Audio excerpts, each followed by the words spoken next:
My number one competition is me. It's always you versus you. You have to work hard. Everybody in this room knows if it's worth something to you, you got to put in the effort. And I always like to say it's the work we put in when nobody's watching that really matters. You versus you. You got to be the one to get up every morning, be disciplined, put in the consistent daily hard work, because that gains success. Because my old man taught me that, right? Gotta work, get your ass in the gym and work. How hard do I work? I work hard. You have a insane schedule. 4 o'clock in the morning, I wake up. 4:30, 4:45, I'm doing some sort of cardio. It's still dark outside. I do this and then I'll have breakfast and then I will go gym for about an hour and then I'll go to set. Like, I'm gonna be the baddest motherfucker walking. You gotta be the hardest workers in the room. And don't the opportunity up. What I have found is that when you take that kind of action, that kind of step of following your gut and your intuition, taking that step, whatever it is, the universe has a funny way of meeting you halfway. Just realize there's more and think more. Think for more. You don't have to be just this. Man, the work ethic, the drive, that hunger to compete, it never goes away. The person I compete with most is just me. It's you versus you. It's easy, I think, when you go to work, you got a lot of people around, you galvanize everybody, you could feel the momentum and the energy start to go. And not to oversimplify the work, but it leads to work begets work. So if we're all together in a room, we're gonna work, but it's the stuff you do on your own, away from everybody, really that matters. So you gotta put in the work. How hard do I work? I work hard. Everybody in this room knows if it's worth something to you, you gotta put in the effort. When I wake up in the morning, I have got to be running towards the thing that I wanna do and not walking towards it, not, oh, I really don't feel like doing this, or God, why did I agree to do this, or why did I get into this business with somebody, etc. I got to be running to it.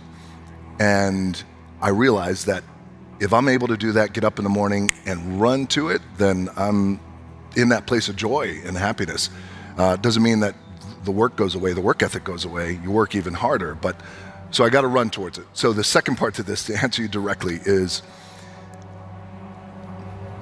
I don't know if there's anything that I could point to and say, I've never done that, therefore I want to do it.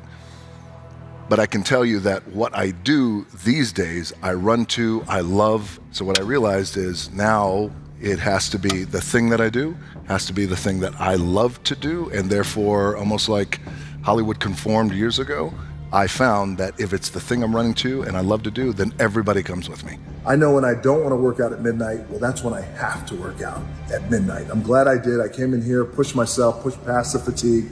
But more importantly than the physicality part, I think, is just being able to come in here, set the edge, the psychological edge, and just recalibrate from a long day, think about what I'm doing tomorrow, what I want to do the next week, month, year, etc. So I would highly recommend to you guys of doing the daily consistent that you don't want to do, push past it, because there's so many people who aren't willing to do it at all.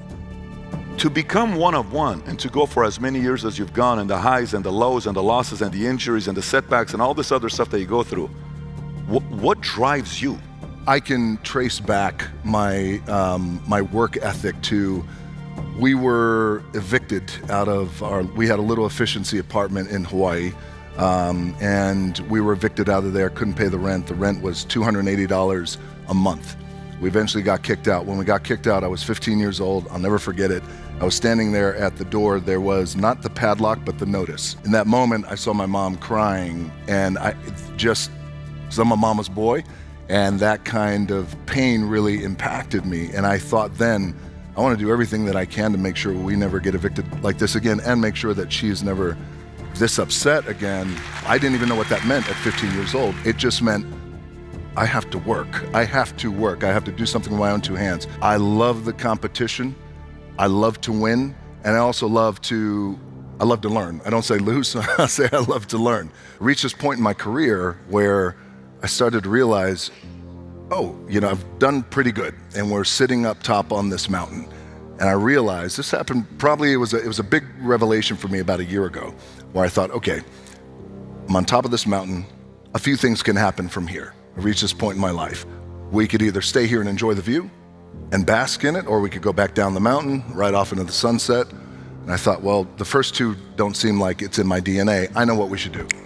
Let's go build more mountain.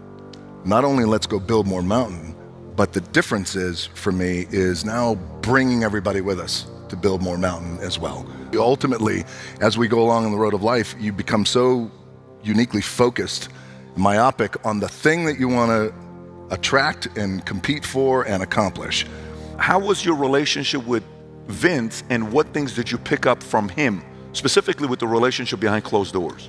The relationship with Vince and I was a great relationship because it was based on I'm willing to work for every dollar. I'll tell you a story about Vince too as well that really helped expand the aperture of my brain in terms of business.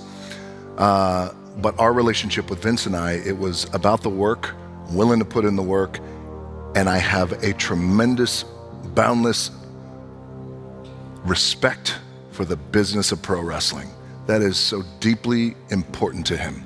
That's his life, it's his world, it's his blood. And I grew up in the business of pro wrestling. My grandfather wrestled for Vince's dad in the 70s. My dad wrestled for Vince in the 80s. So I went into this with a tremendous amount of respect and reverence, willing to put in the work. Let's get to work. That competitive nature, that never goes away. Do you think that is in you? Do you think that's maybe Pops behind closed doors would say certain things to you that you remember? Do you think that's somebody offending you that you said, you're gonna say that to me, watch? What do you think that comes from? Like, is it duplicatable, or is it you either have it in your DNA or you don't? I think there's versions of it that are duplicatable, and but we all go through our own journey and process. So there's something I think that we all can tap into that becomes our juice and our wiring. For me, you bring up my old man. My dad was a professional wrestler at a time when professional wrestling, I think, wasn't as globally renowned as it is today. My dad was paycheck to paycheck kind of guy, and when I decided to get into professional wrestling, we had the biggest fight about it. And ultimately he said, look, I'm not too sure if you have anything to offer. I mean, it got to that level. How old are you at this time? I was 22 years old, Got it. 23. And I understand what he meant in his limited capacity to love. He meant, look, I live in this little apartment in Tampa, right up the road, I-75. I don't want this life for you. I think there's more for you out there. And I said, yeah, but I got to follow my gut and my instinct. Along the road of life, we always have these moments that are seminal moments where somebody, sometimes it's a loved one like my old man, sometimes it's a friend, sometimes it's a boss, sometimes it's a stranger who says, you can't do it, you're not good enough, don't even try, pack your stuff and go home. Same thing happened to me in Hollywood. The most important thing is to be what I was and am and will be tomorrow, and that's real. And again, that's when everything starts to conform.